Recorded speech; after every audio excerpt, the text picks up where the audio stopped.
eu sou o resultado da aplicação de uma regra geral.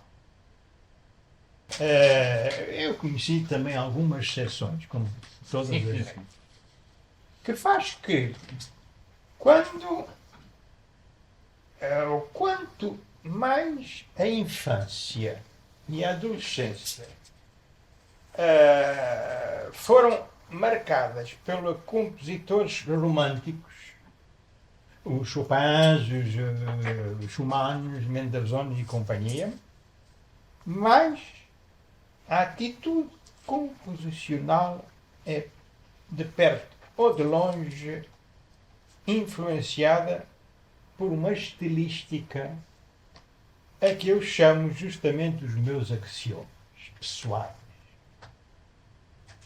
A atitude contrária é também muito válida e basta ter ensinado durante 50 anos a composição para verificar que isso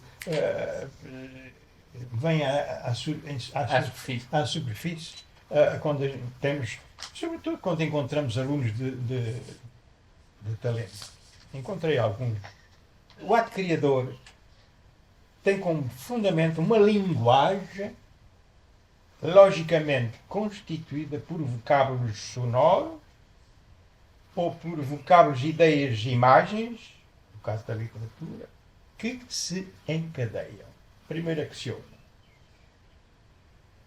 Segundo axioma consiste emotivamente na recusa sistemática da Desumanização.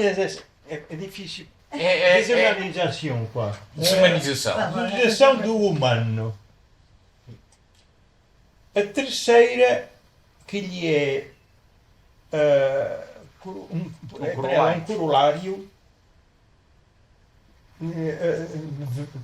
quer dizer por ela que se sinta, então que se sinta. Ok. E que quer dizer, se sofre ou qualquer outra coisa, que se o diga abertamente. Isto porque quanto mais se envelhece, e eu estou bem colocado para me referir a esta atitude da natureza e do calendário, mais o tempo da idade adolescente, do pudor, do sentimento, porque eu também vivi o pudor do sentimento quando já tinha idade para viver, mais essa idade se afasta e menos tem razão de ser. E o quarto e último axioma consiste a considerar que a obra criada mais conseguida, musical ou literária, é aquela que tem a capacidade de desencadear no artista receptor, a quem nos dirigimos, as suas próprias problemáticas profundas. E não necessariamente as que levaram o artista criador a criá-las. Aqui estão os meus 4 axiomas. E são elas que caracterizam a minha atitude composicional. Eu escrevi fundamentalmente para o temperamento igual. Ora, o temperamento igual tem 12 sons cromáticos, todos à mesma distância uns dos outros, por isso é que ele é igual. E o que é que consiste a escrever com grupos? Imagine que tem um grupo 1, 2, 3, os 3 primeiros graus, e depois vai juntar-lhe o sétimo. Depois tira-lhe o 2 e fica com o sétimo, e depois junta-lhe o 12º. Tira-lhe o terceiro e junta-lhe o quinto. E assim por aí fora. Cria grupos. O que é que de grupo a grupo há sempre uma permanência, uma espécie de reminiscência da hereditariedade a curto termo. A curto prazo. A curto prazo. É isso que, ao fim e ao cabo, que consiste, de uma maneira rápida de falar o assunto, a atitude composicional por grupos daquilo que eu falei de grupos, é para só ir buscar um exemplo elementar, porque sabe que os sons não são os únicos elementos da escrita, não é verdade? E os sons temperados também não são. Eu fui buscar este exemplo para dar uma ideia do que é que grupos. Ao fim e ao cabo, está numa família, está sentado à mesa, tem o pai e a mãe e 2 filhos. A certa altura, o filho vai-se embora, o primogênito, entra a namorada do segundo, e depois o pai, coitado, morre e fica a mãe a pensar nele, mas ficou assim por aí fora. E então, são grupos que se formam, mas pertence tudo à mesma família. E daí, uma peça que tem uma genese que se cria, mas com várias dimensões, porque o filho mais velho tem um universo diferente do pai e do irmão mais novo e assim por aí fora. E agora vai por aí fora. Há sons determinados, há sons indeterminados, há o âmbito sonoro, que vai do grave ao extremo agudo. Aliás, nesta peça houve muitos graves e muitos agudos ao mesmo tempo, mas tudo isso pode ser submetido à organização por tira e põe, tira e põe, não é verdade? Na criação dos grupos da família. Lá está, a família que se senta à mesa é uma maneira de ver grupos, de grupar elementos. Pronto. Ao fim e ao cabo é muito simples. É simples, extremamente simples. Aliás, só é difícil os primeiros Seja 20 quem for, anos, pode não é? escrever, não importa, seja o que for, seja quem for, pode escrever, não seja o que for, aplicando este mecanismo de arranjar grupos. E depois põe um grupo, e depois outro grupo, e assim por aí fora, e tudo está agrupado e cria conflitos. Porque o pai não gosta nada que o filho se tivesse levantado da mesa. A atitude composicional do João Sebastião e do Ludwig são extraordinárias em termos de fazer a coisa. Isso aí, não ficamos subjugados a olhar para como é que aquele João Sebastião era capaz de fazer com uma atitude. É atitude. Agora, se ele tivesse nascido no século XXI ou no século XX, pouco importa, não ia buscar o acorde perfeito maior com o menor e a dominante e essa droga toda que a gente aprende quando está no princípio. Não, ele falaria a linguagem do seu tempo, mas isso não tem importância. A importância é, como depois o Beethoven, com a grande construção, isso é que é extraordinário. Construção, a atitude, é a atitude. No quarteto há uma formigamação, O formimão, um formigar. um formigar de situações desagradáveis. Sim. Então, tudo isso passa pelos quartetos. É preciso que o quarteto tenha descoberto essa coisa. Portanto, é um aspecto. Outros aspectos são chicotadas, e outro. E depois tudo converge na parte antes de preceder a parte final. Então, uma grande secção onde há esse movimento. Mas, de maneira. Começa por uma zona larga e cientificamente feita. Tudo escritinho, essa. Não é? O que é que eu me arranjei? Arranjei as coisas de maneira que ir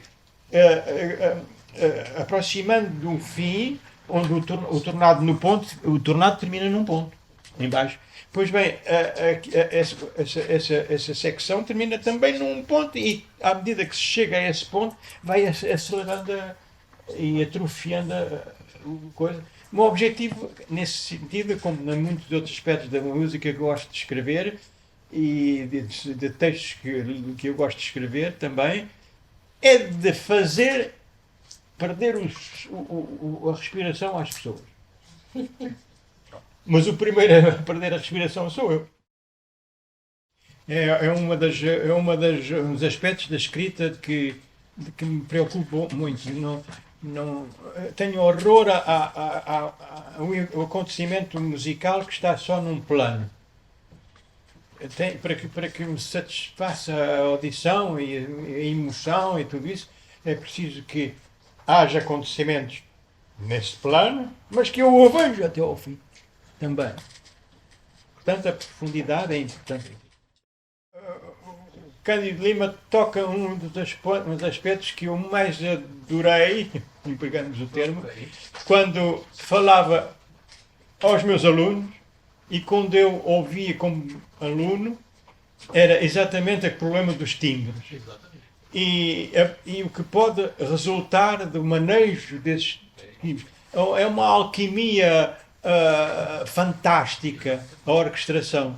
É por isso que nós todos temos uma grande admiração pelo Ravel e pelo Debussy e pelo mesmo Ludwig, n'est-ce pas? É verdade. Quando uma pessoa, agora no meu caso, gosta de qualquer coisa ou se sente deslumbrado por um aspecto da escrita, não faz sentido se ele não se interessa ao máximo e procura integrar-se na questão justamente da profundidade, ao fim e ao cabo, que vem do tratamento dos timbres. A orquestra é o que há de mais que nos permite de alargar e desenvolver mais, mas também quando se escreve para um só instrumento também há o problema dos timbres e da orquestração. Aliás, escreve-se para piano fazendo orquestração, escreve-se para uma violeta solo e faz-se de orquestração também. A questão do deslumbramento depende das idades. Claro. E quando se é jovem, está-se diante do deslumbramento da descoberta. Mas o verdadeiro deslumbramento só se consegue quando se ia dizer velho. Sim, eu já não sou novo. Portanto, quando se tem a idade que pesa sobre nós, com a força do calendário, não é verdade? E aí é que nós nos deslumbramos com aquilo que de juventude nos resta. É isso. É isso? É isso? É isso. É isso. E é simples. É assim. Só lá chegar. Não há nada na vida que não seja. Eu tenho na família e muitas vezes dizem que bicho tão complicado. Mas não, para mim as coisas são sempre simples. Seja em que matéria for. É simples, tem que ser simples. De outra maneira não consigo lá chegar. Mas o que é que a simplicidade é complicada? Pena de, ao fim e ao cabo, ter passado 50 anos da minha vida a dar o melhor da minha existência num país que não era aquele onde eu nasci. Mas naquela altura eu queria trabalhar aqui também, não me davam nada. Nos próximos 50. Não, porque eu Portugal sempre achei que é um país maravilhoso. A gerência é que. Eu não me meto com essas coisas, eu só sei que é simples, também é simples. Eu estava naquela altura, era jovem, e queria fazer aquilo para as coisas para as quais eu tinha queimado pestanas, não é? E não conseguia, não tinha matéria, e veio-me um convite, guardo o telegrama onde oferecemos um lugar.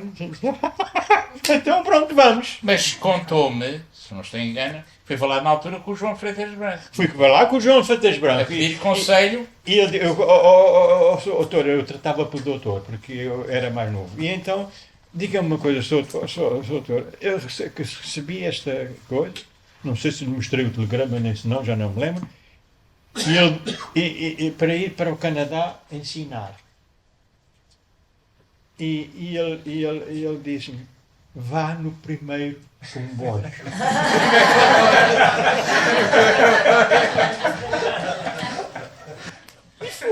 E fomos. Pronto.